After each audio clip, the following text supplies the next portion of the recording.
Eh bien salut à tous, j'espère que vous allez bien et bienvenue encore une fois à l'atelier de Pax. Aujourd'hui, comme vous pouvez le voir, nous allons parler de cette carte graphique, la toute nouvelle Arc 770 de chez Intel. Donc c'est la version 16 Go, donc c'est le gros modèle. Donc nous allons pouvoir la bencher, on va voir un petit peu la puissance qu'elle peut développer, le scoring qu'on peut avoir. On va voir aussi ses consommations en jeu. On va pouvoir donc essayer en jeu en 1080p, en 1040p, en 4K, même si elle n'est pas faite pour la 4K, on va quand même tester.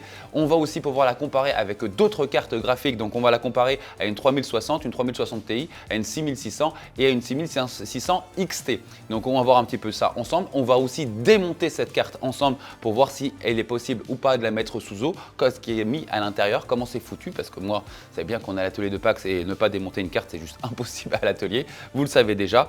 Donc, et vous allez vous apercevoir que je vais avoir une grosse surprise qui m'a laissé un peu sur le cul et j'étais vraiment déçu. Je pense que certains ont déjà vu le short que j'ai sorti hier. Donc on a une grosse surprise négative au sujet de la carte au moment du démontage. Mais on ne va pas perdre un instant, donc on se retrouve juste après le petit moment sponsor des clés Windows. Donc à tout de suite.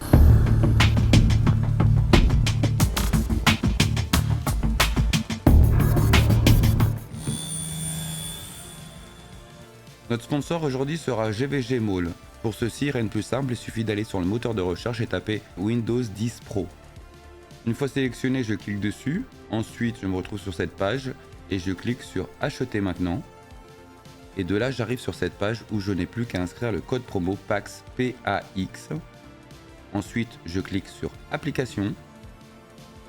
On voit maintenant le prix qui est passé à 14,48 €. Ensuite, je clique sur Soumettre la commande. De là, je choisis mon mode de paiement. Donc pour moi, ce sera PayPal. Une fois le paiement effectué, je vais arriver sur cette page et comme vous voyez, au bout de quelques secondes, je vais aller automatiquement sur l'User Center où je clique directement sur User Center. Une fois arrivé sur l'User Center, je clique sur Voir la clé de sécurité. Ensuite, je clique sur Obtenez la clé. De là, je vois apparaître ma clé et je n'ai plus qu'à la copier. Ensuite, je me dirige vers les paramètres d'activation de Windows, où je n'ai plus qu'à coller la clé et activer. Et en sachant que ma clé Windows 10 est compatible Windows 11. Voilà, rien de plus simple. Nous voilà, donc je vais vous éviter tout ce qui est publicité, elle sait faire ci, elle sait faire ça et vous sortir des graphes à gauche et à droite de chez Intel, tout ce genre de choses, ce genre de graphiques. On va parler directement de ce qui nous intéresse, donc les benches que j'ai fait, qu'est-ce qu'elle vaut en jeu, qu'est-ce qu'elle vaut en consommation. On va la démonter, on va voir ce qu'il y a à l'intérieur. Donc on va plutôt faire tout ce qui intéresse l'atelier. Donc on va passer un petit peu tous ces graphiques là et on va commencer tout de suite donc par les jeux vidéo comparés avec des cartes concurrentes. Donc la configuration, j'ai fait ça sur une Maximus Extreme avec 32 Go de RAM à 6 GHz avec comme processeur un 13600 de chez Intel à stock. Donc les scores que je vais vous sortir, ce sont des scores qui sont bien entendu à stock. On va parler d'overclocking en fin de vidéo. Donc on va commencer tout de suite par les graphes. Donc sur le premier jeu, ça va être God of War en 1080p. Donc là, écoutez, elle va s'en sortir quasiment au niveau d'une 3060. Elle sort 64 images par seconde alors que la 3060 c'est 66, donc 2 FPS de différence. La 3060 Ti s'en sort beaucoup mieux forcément. La 6600 s'en sort beaucoup moins bien, donc on a une différence de 8 FPS. Mais par rapport à la 6600 XT, on s'aperçoit que la 6600 XT la domine aussi de 4 FPS. En 1040p, écoutez, elle s'en sort identiquement à une 3060, mieux qu'une 6600 XT et qu'une 6600 et beaucoup moins bien qu'une 3060 Ti. En 4K, écoutez, bizarrement, vous allez voir que les résultats en 4K, je les trouve pas si déconnants que ça, au fur et à mesure des benches.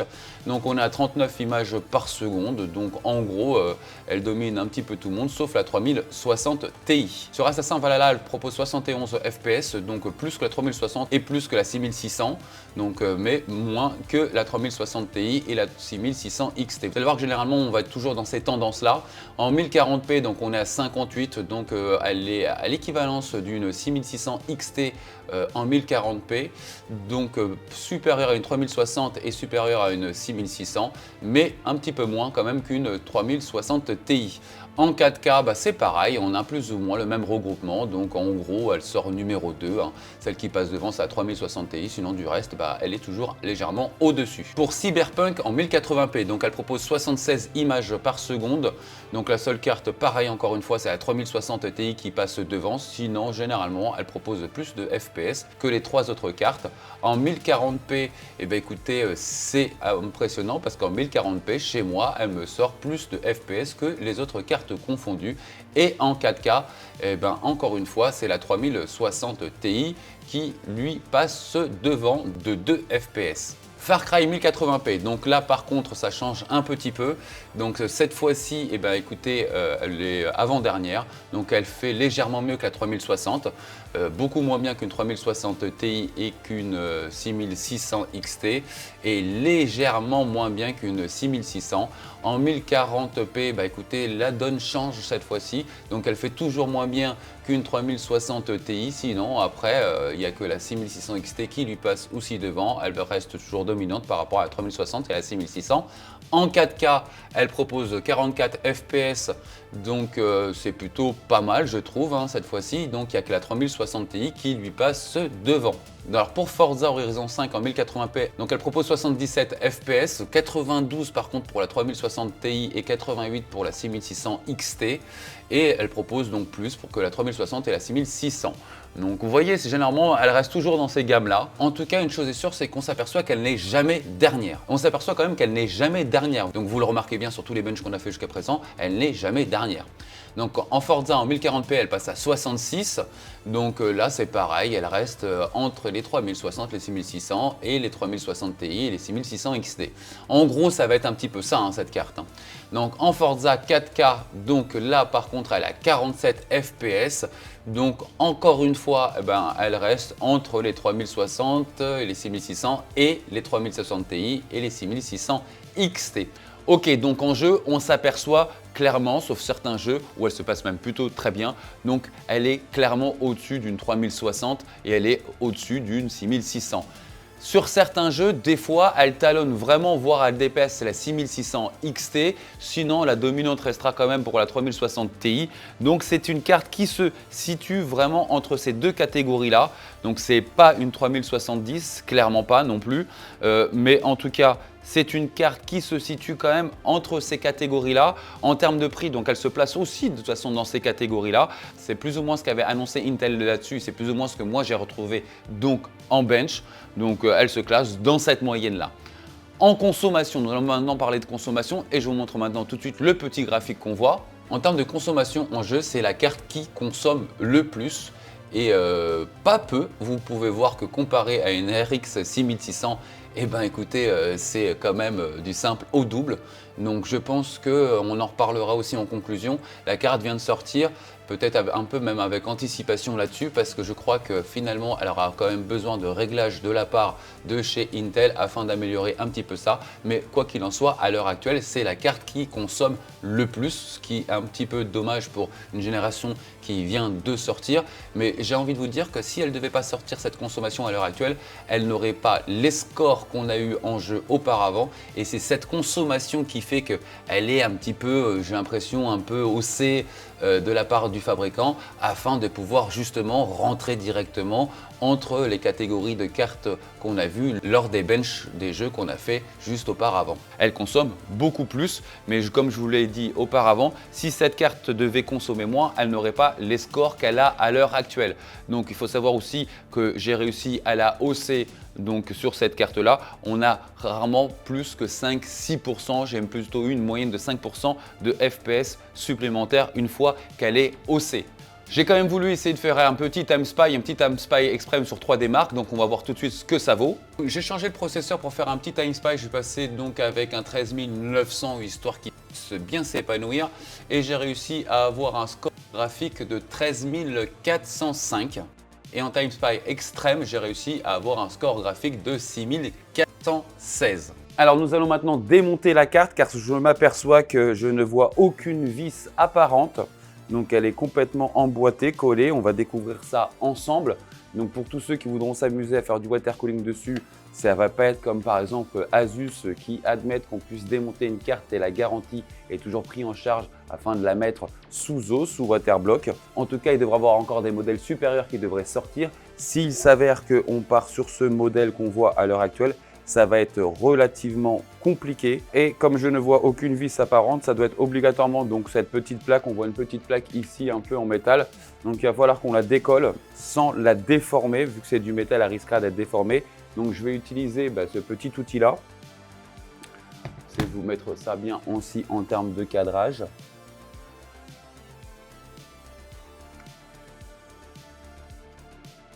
Voilà.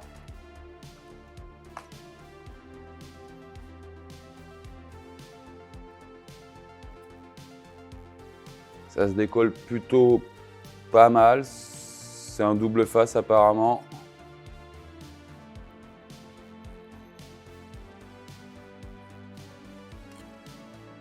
Voilà.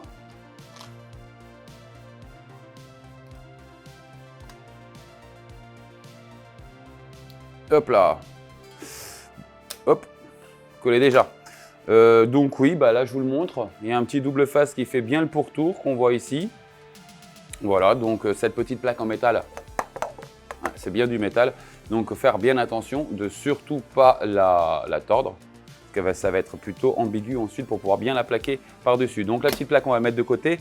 Donc la première chose que je remarque, c'est que la forme du processeur graphique est de forme rectangulaire. Ils se sont peut-être inspirés de leur dernière 12e et 13e gène.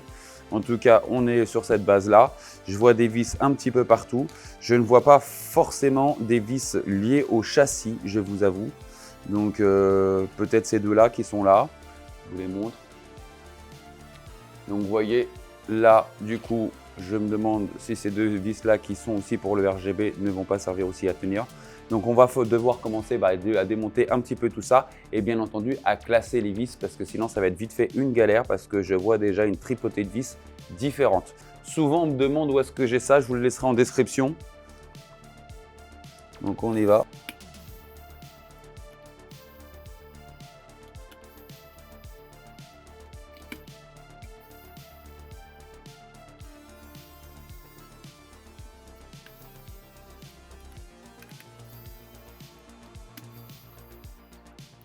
La première chose que je peux vous assurer, c'est que j'ai jamais vu une carte graphique aussi galère à démonter, que ce soit chez AMD ou que ce soit chez Nvidia. Clairement, le constructeur a tout fait pour pas qu'on démonte cette carte. Donc, elle n'est pas du tout prévue pour mettre cette carte sous water cooling, mais c'est 0,0, clairement pas du tout, hein. Alors maintenant, on va enlever les 4 vis autour du processeur graphique.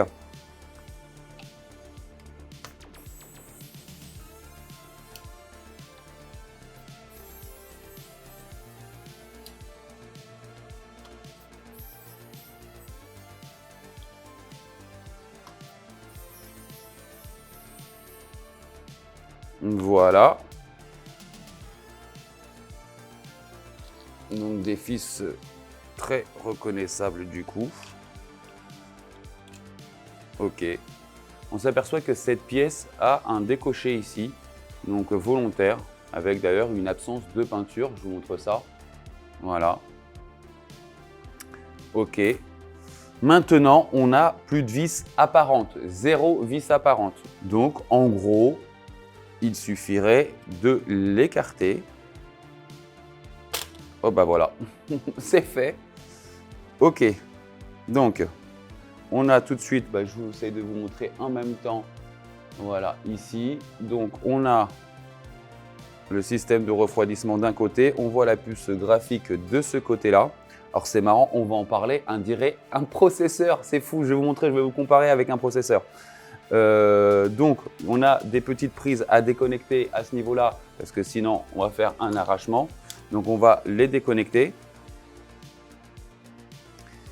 Donc on a une première qui est là, voilà. On a la seconde, voilà. Ensuite j'ai un jeu là. J'essaie de caler tout ça bien. Ok.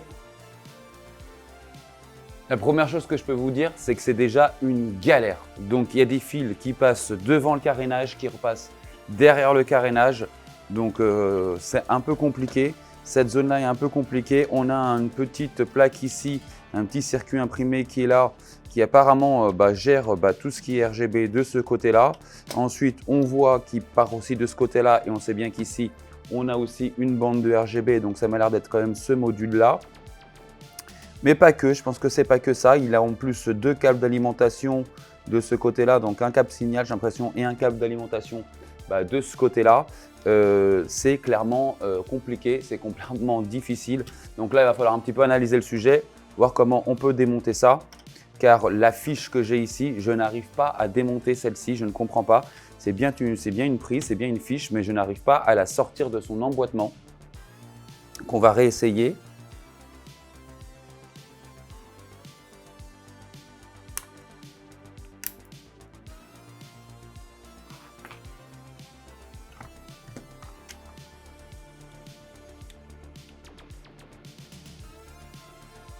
Donc la fiche qui est là, j'ai de grandes difficultés à la sortir. Pourtant, je ne comprends pas son système de sécurité qu'elle peut avoir.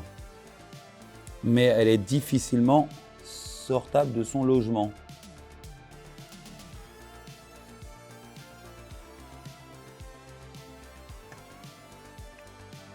J'ai réussi à l'enlever, ça a été très difficile à enlever cette petite fiche.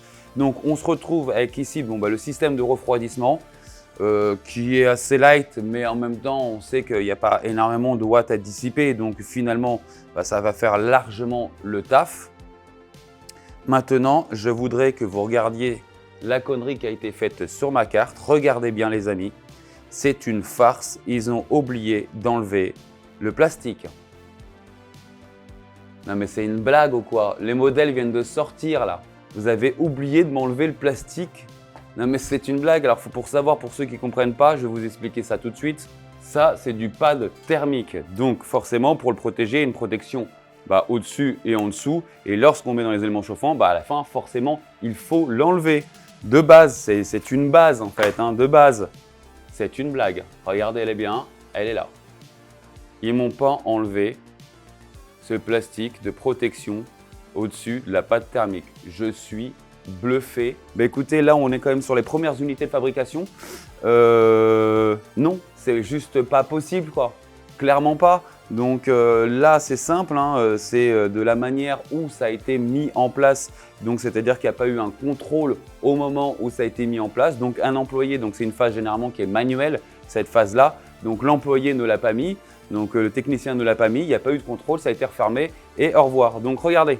Donc ici, par exemple, en termes de chauffe, et clairement, j'aurais eu beaucoup plus de chauffe sur ce pad thermique que sur les autres. Donc, hormis cette connerie, le circuit est assez propre. Donc, de base, ça est refroidi. Donc, on a une première plate qui est en cuivre, qui elle va être en contact avec une série de caloducs. Donc, j'en vois 1, 2, 3, 4. Donc, on voit bien ici les 4 caloducs, la plaque de cuivre, la connerie qu'ils m'ont faite ici, forcément.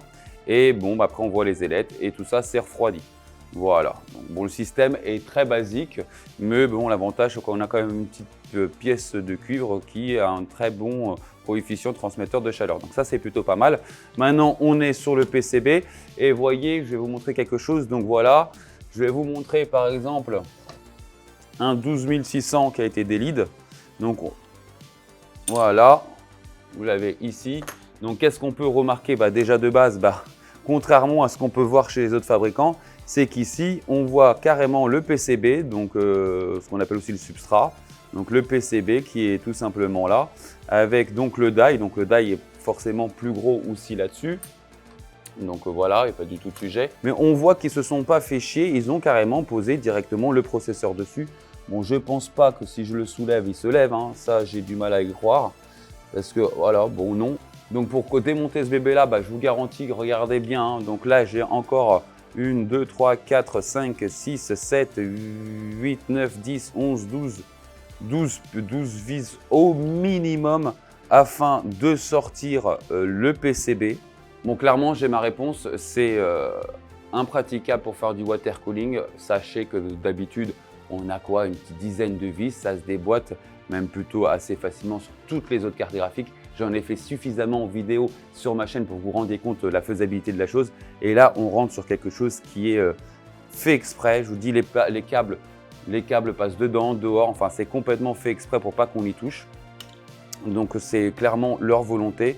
En même temps, comme je vous l'avais dit auparavant, cette carte n'a pas une nécessité à être water coolée, tout simplement parce qu'en termes de chaleur, elle travaille très très bien avec son système de refroidissement. Mais on sait bien aussi que les cartes qui vont venir, qui vont être plus puissantes, elles ont peut-être une nécessité ou en tout cas un besoin pour certains utilisateurs et aussi un besoin esthétique, on ne va pas se le cacher. Il y a beaucoup de gens qui watercool aussi pour avoir la beauté du PC. Donc c'est vraiment une volonté de leur part qu'on ne démonte pas cette carte-là, contrairement à d'autres fabricants. J'insiste bien. Je vous dis par exemple, j'ai déjà parlé avec Asus sur ce sujet-là. Les cartes Asus, Asus ne fait pas perdre la garantie si vous la démontez afin de la mettre sous eau. Je sais qu'il y a beaucoup de mythes autour de ça. J'ai eu la confirmation de chez Asus déjà depuis un mois ou deux d'ailleurs.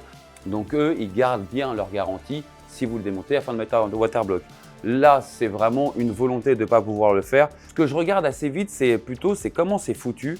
Et je me rends compte que ça coûte beaucoup plus cher en termes d'industrialisation, de fabrication et de conception d'avoir sorti ce moyen de refroidissement par-dessus et tout ce carénage que les autres constructeurs, donc que ce soit AMD ou que ce soit Nvidia.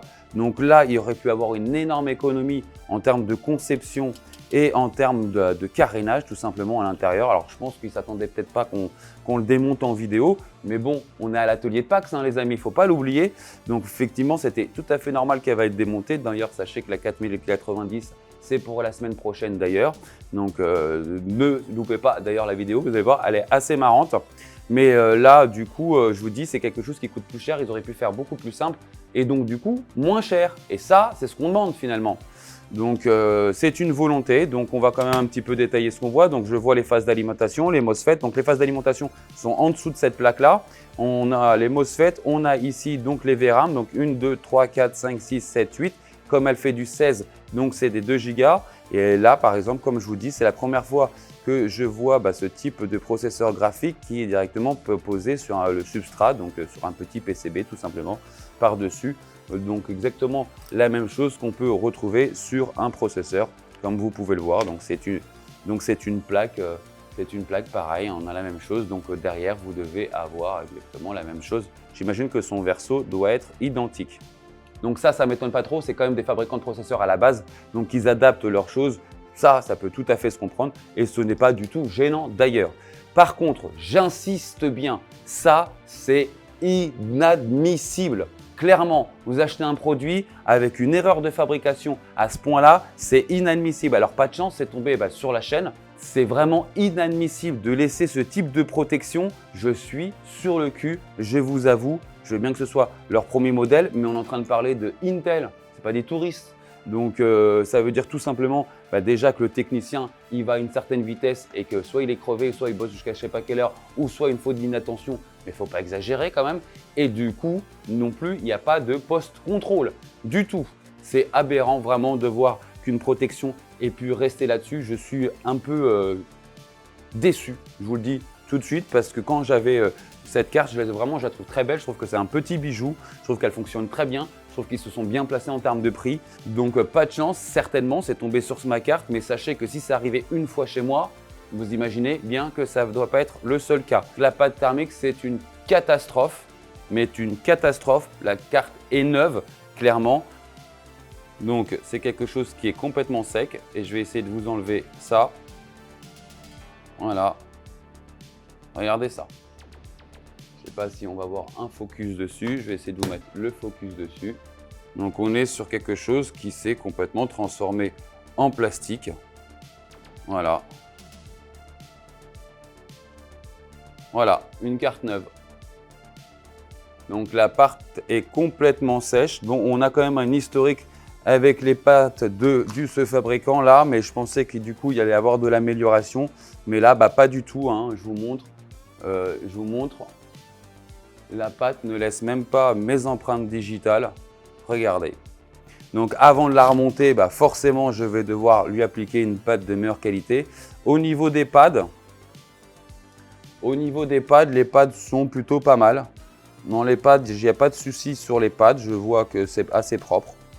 Donc voilà, la grosse problématique, ça va être la pâte qui est ici. Donc sachez que la carte a au moins 2 semaines, 1 semaine et demie, 2 semaines dans mon atelier. Donc imaginez cette carte de chauffer au bout de 2 ans.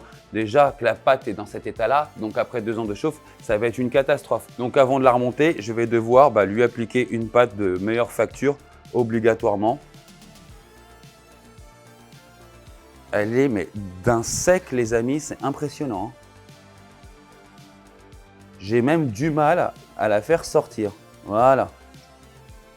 Là on voit bien le die, il brille. Voilà. Et on va faire pareil ici. On va faire pareil ici.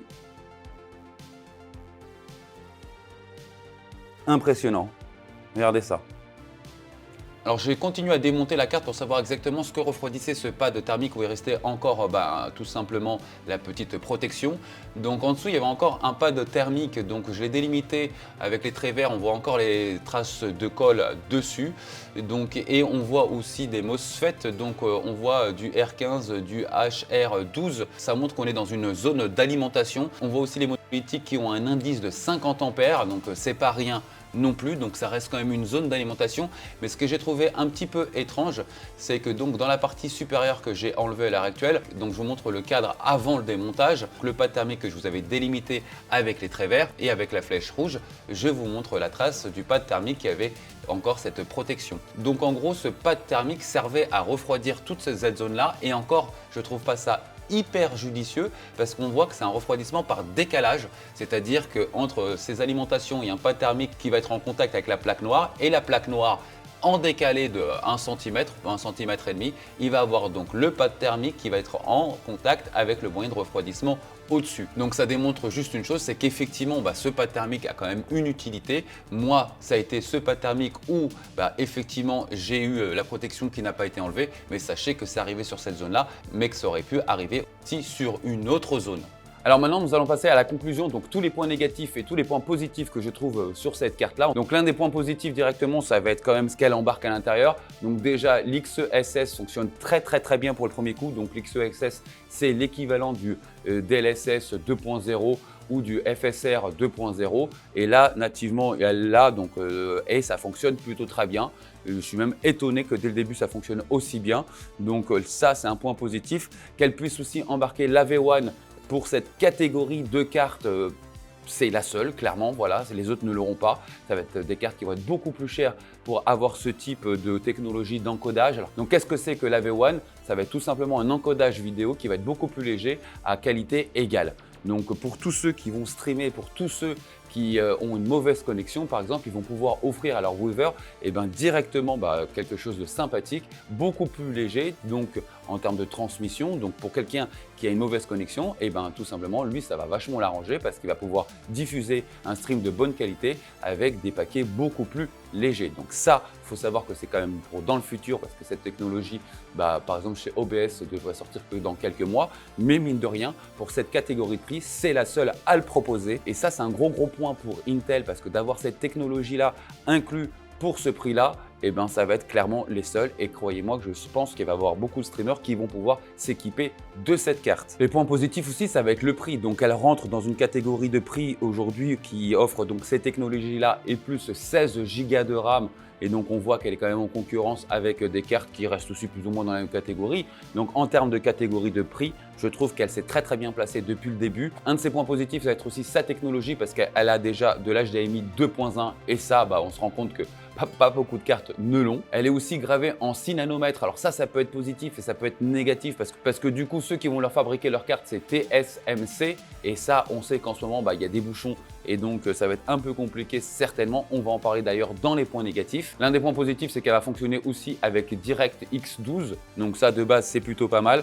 C'est une carte qui est censée bien s'en sortir vraiment dans les années à venir. Donc quelqu'un qui achète cette carte aujourd'hui est censé bien la faire fonctionner pendant des années. Donc ça, c'est vraiment les points positifs. Et après aussi, j'ai envie de vous dire, l'esthétisme. Ça fait du bien, ça change. Je la trouve belle avec son RGB, je le trouve vraiment sympa. Mais on va en parler aussi dans le côté négatif du RGB, vous allez comprendre. Mais en soi, les matériaux, je les trouve aussi assez nobles. Donc je la trouve belle esthétiquement, le RGB assez sympa aussi, comme je vous le dis. Donc là, on peut voir quelques images pendant que je vous parle. Donc elle change vraiment du reste des cartes graphiques. Donc pour moi, c'est la plus belle des Founder Edition qu'on peut retrouver aujourd'hui. Donc naturellement, je la trouve sobre, belle, classe et avec un RGB qui lui va super bien. Et le point positif que je trouve aussi bien, c'est le logiciel qui est fourni avec. On peut directement streamer avec, on peut directement overclocker avec. Je le trouve assez intuitif, donc ça c'est plutôt positif pour la marque. Alors attention, on parle aussi d'overclocking. On n'en a pas forcément beaucoup parlé, mais j'ai réussi à avoir une moyenne de 5% supplémentaire sur les jeux quand je l'overclockais. Bon, c'est toujours bon à prendre, c'est 5%. Voilà, donc ça c'est les côtés positifs que j'ai trouvés sur la carte. Nous allons maintenant parler des points négatifs. Et les points négatifs, le premier déjà de base, c'est ça. C'est fourni dans une petite boîte bleue que vous voyez. Et ça, c'est tout simplement un câble pour pouvoir contrôler votre RGB. Donc de base, il est bleu Intel, mais tout le monde n'a pas une configuration où le bleu s'adaptera. Donc forcément, il va falloir que vous équipiez donc avec ce câble. Donc ça a une petite prise d'un côté qu'on branche du côté des alimentations et de l'autre côté, ça va être branché en USB sur votre carte mère. Donc ça, je trouve ça complètement débile. C'est les seuls à proposer ça. Normalement, c'est tout de suite réglable par la concurrence sans avoir de câble supplémentaire. Donc ça implique d'avoir un câble qui n'est pas forcément très joli en plus dans son boîtier pour pouvoir régler ça. Donc ça, pour moi, ça reste un point négatif qui gâche un petit peu du coup le côté esthétique de la carte. Donc l'un des points négatifs, ça va être sa consommation. C'est clairement la carte qui va consommer le plus. En plus, tout le monde en ce moment parle de consommation. Donc là, des 230 watts, des 240 watts, ça, on les a assez régulièrement en jeu. Voilà, donc c'est une carte qui consomme et même lorsque vous faites rien avec, ça va être celle qui va consommer le plus. Donc ça, pour moi, ça reste aujourd'hui surtout quelque chose qui est tendance, c'est les consommations. Elle reste aujourd'hui quelque chose qui consomme encore un petit peu trop, légèrement trop. Donc on ne parle pas non plus quelque chose de faramineux, mais quand même un petit peu trop, en sachant qu'aujourd'hui c'est tendance de parler de ça, surtout vu le prix de l'énergie. Mais quand même, aujourd'hui, il faut savoir que cette carte n'est pas encore optimisée par Intel. Je pense vraiment qu'Intel va devoir optimiser un petit peu ses consommations. Donc ça doit être du software, donc des réglages pour eux. Donc peut-être que c'est quelque chose qui devrait changer sur les mois à venir. Donc aussi, l'un des points négatifs, on l'a vu lors de la vidéo, c'est comment démonter cette carte. Donc pour la mettre sous eau, vous savez très bien qu'aujourd'hui, il y a beaucoup de gens qui vont la mettre sous eau. Alors vous allez me dire, oui, mais on ne va pas mettre une carte de cette catégorie-là sous eau. Oui ou non, il y a beaucoup de gens qui mettent aussi leur carte sous eau pour avoir un côté esthétique dans leur boîtier. Et c'est surtout que si demain, ils vont nous sortir des cartes supérieures qui vont aussi chauffer un petit peu plus, s'ils gardent ce châssis-là, ça va être complètement impossible de watercooler cette carte pour monsieur et madame tout le monde, contrairement à la concurrence. Donc ça, il faut vraiment le savoir.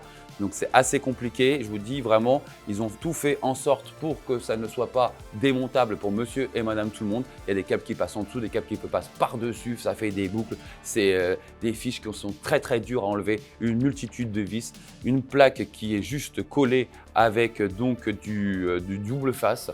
Donc voilà, clairement, c'est une volonté propre de leur part. D'ailleurs, je trouve que les matériaux qui sont utilisés sont très sympas, mais de mettre une plaque en double face pour pouvoir accéder au reste, je trouve ça complètement cheap. Voilà, on n'a pas l'impression d'avoir une carte graphique entre les mains lorsqu'on commence à la démonter. Il y a aussi quelque chose où j'ai été déçu, ça a été par rapport à la qualité de la pâte thermique. Donc Intel a de l'historique par rapport à leur pâte thermique. On sait très bien qu'à l'époque, tout simplement dans leur processeur, la pâte thermique n'était pas forcément de très bonne qualité. Et je me suis dit que là-dessus, forcément, ils allaient faire un gros effort. Et pas du tout. La pâte thermique que j'ai eue, comme vous avez pu le voir en vidéo, était carrément sèche, pour moi en tout cas.